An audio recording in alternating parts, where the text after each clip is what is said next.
अस्सलाम वालेकुम everyone, this is doctor सहर Chawla right at your service. Belly fat कैसे कम किया जाए? जो लोग मेरे यूट्यूब चैनल पर नए हैं उनको मैं बता चुकी हूँ पहले भी कि आपके पास किस तरह के बेली फैट होते हैं। मैंने लिवर की बेली पे भी बात की थी, एड्रिनल बेली पे भी बात की थी, थायराइड की बेली पे भी बात की थी, एड्रिनल बेली जिसको स्ट्रेस बेली भी कहा जाता है, और हार्मोनल बेली पे भी बात की थी। बल्कि हार्मोनल बेली पर तो औरतों के हवाले से मैं बहुत वीडियोज़ कर चुकी हूँ। आज मैं बात करने लगी हूँ इनमें से किसी भी वजह से बेली फैट हो सकती है या किसी और वजह से भी बेली फैट हो सकती है, उस पर मैं बात करने लगी हूँ। और वो बेली फैट इतनी स्टबर्न क्यों है और क्यों आप बहुत ज़्यादा वॉक कर रही हैं, एक्सरसाइज कर रही हैं, खा भी नहीं रही हैं, कोई जंक फूड, और दिन में 1 मील अ डे करें, इंटरमिटेंट फास्टिंग करें, सब कुछ करें और आपका वजन, आपकी बेली कम नहीं हो रही है, तो ये कौन सी वाली बेली हो सकती है? नंबर 1 रीज़न इस स्टबर्न बेली फैट के पीछे जो हो सकता है वो ये हो सकता है कि आपकी बॉडी में बाइल ठीक तरह सिक्रीट नहीं हो रहा। बाइल आपके पास एक ऐसा डाइजेस्टिव फ्लूइड है जिसको आपका लिवर सिक्रीट करता है और इसने जाके कॉन्सेंट्रेट होना होता है, इकट्ठे होना होता है आपके पित्ते में। आपके पित्ते में, आपके गॉल ब्लैडर में से कॉन्सेंट्रेट करके क्या करना होता है कि आपके पास डाइट का जो फैट है उसको एमल्सिफाई करना होता है, एक डिटर्जेंट की तरह उसको तोड़ना होता है। कुछ को वो ठिकाने लगाता है, ब्लड में भेजता है, कुछ को वो एक्सक्रीट करता है, कुछ को वो यूटिलाइज करता है। जिन लोगों के जिस्म में बाइल की सिक्रीशन ठीक नहीं होती है उनकी बॉडी में अननेसेसरी गैर ज़रूरी फैट डिपॉजिटेशन स्टार्ट हो जाती है। और दूसरी एक ऐसी चीज़ जो इन्फॉर्मेशन आई डोंट थिंक आपको कहीं और मिलेगी, बाइल जो है आपकी बॉडी में थायराइड हार्मोन को एक्टिव फॉर्म में भी तब्दील करने में काम आता है। थायराइड हार्मोन की आपके पास 2 फॉर्म्स होती हैं, T3 and T4। T3 active वाली होती है, T4 एक्टिव से पहले वाली होती है। आपके पास मैंने पहले भी एक बार बात की थी जब थायराइड पर वीडियो की थी कि लिवर तो रोल प्ले करता ही करता है थायराइड हार्मोन के एक्टिव फॉर्म बनने में। इससे जिन लोगों का लिवर ठीक ना हो उनमें भी थायराइड हार्मोन के लेवल कम हो जाते हैं। लेकिन जिन लोगों में बाइल की सिक्रीशन ठीक ना हो उनकी बॉडी में T4 T3 में यानी थायराइड हार्मोन अपनी एक्टिव फॉर्म में कन्वर्ट नहीं हो पाता। और आपको पता है कि जब थायराइड हार्मोन कम होगा आपको हाइपोथायराइडिज्म होगा, आपका मेटाबॉलिज्म भी स्लो होगा, आपकी डाइजेशन भी स्लो होगी।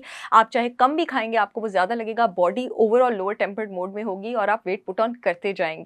तो अगर आपकी बॉडी में बाइल सिक्रीशन ठीक नहीं है, आपका थायराइड हार्मोन भी ठीक नहीं बनेगा, आपके फैट्स भी एमल्सिफाई नहीं होंगे, आप जितने मर्जी कैलोरी डेफिसिट पे चले जाएं, जितनी मर्जी इंटरमिटेंट फास्टिंग कर लें, आपका वेट लूज हो ही नहीं सकता है। और इसका तरीका बहुत सिंपल है। अपनी डाइट में आप gall bladder formula refined bile salts को इंक्लूड कर सकते हैं ट्वाइस डेली विद मील्स, और उसके साथ साथ आपने लो फैट डाइट पे नहीं जाना है। लोग यहाँ पे गलती करते हैं कि मजीद और ज़्यादा लो फैट डाइट पे आ जाते हैं। आपको पता है बॉडी में बाइल की सिक्रीशन के लिए कि लिवर से बाइल निकले और वो पित्ती में कॉन्सेंट्रेट हो, डाइट में स्टिमुलस क्या मौजूद होना चाहिए, डाइट में सोर्स क्या मौजूद होनी चाहिए? Saturated fat. सैचुरेटेड फैट आपके जिस्म को इस काबिल बनाता है कि आप बाइल की फ्लो रेगुलेट कर सकें, उसको सिक्रीट कर सकें। सैचुरेटेड फैट जो है वो आपके पास एनिमल मीट्स में मौजूद है, अंडे की जर्दियों में मौजूद है, देसी घी में मौजूद है, नारियल के तेल में मौजूद है। वीडियो में आगे चलने से पहले मैं बताती चलूं कि मेरी ब्रांड होलिस्टिक विजडम बाय सहर चावला ने पाकिस्तान का बेहतरीन 100% ऑर्गेनिक काव देसी घी लॉन्च किया है। जो यूट्यूब वाली ऑडियंस है, येलो पट्टी में लिंक आ रहा है मेरी ब्रांड की शिपमेंट का। जो फेसबुक वाली ऑडियंस है, इस वीडियो में अपॉइंटमेंट्स वाले फोन नंबर के नीचे मेरी ब्रांड का लिंक आ रहा है, वहां से ऑर्डर कर सकते हैं। और बेतहाशा बेहतरीन ऑर्गेनिक प्रोडक्ट्स भी हैं जिनकी पूरे पाकिस्तान में शिपमेंट हो रही है। नेक्स्ट रीजन मैं आपको बताती चलूं, अगर आपका लिवर डिजीज्ड है तो आपका लिवर जो है वो आपकी बॉडी की लॉन्ड्री मशीन है। बॉडी का सारा गंदा कपड़ा आके लिवर में धुलता है। जितने भी टॉक्सिन्स हैं, जितने भी ड्रग्स हैं, जितने भी केमिकल्स हैं, जितने भी पेस्टिसाइड्स हैं, सब लोगों ने नहीं, आई एम सॉरी, सब टॉक्सिन्स ने आके आपके पास लिवर में धुलना होता है। अगर आपके लिवर का फंक्शन ठीक नहीं है, लिवर में स्कारिंग है, फैटी लिवर है, लिवर में आपकी बॉडी में हार्मोनल इम्बैलेंस है, खास करके खवातीन में, जिसकी वजह से एस्ट्रोजन टॉक्सिसिटी की एक्यूमुलेशन है, तो जब तक लिवर से टॉक्सिन्स रिलीज नहीं हो जाएंगे तब तक आपकी फैट बर्निंग स्टार्ट नहीं होगी। बिकॉज फैट बर्निंग का जो प्रोसेस होता है जिसको बायोकेमिस्ट्री में बीटा ऑक्सीडेशन कहा जाता है, ये बीटा ऑक्सीडेशन का जो प्रोसेस होता है ये आपके लिवर के माइटोकॉन्ड्रिया में होता है।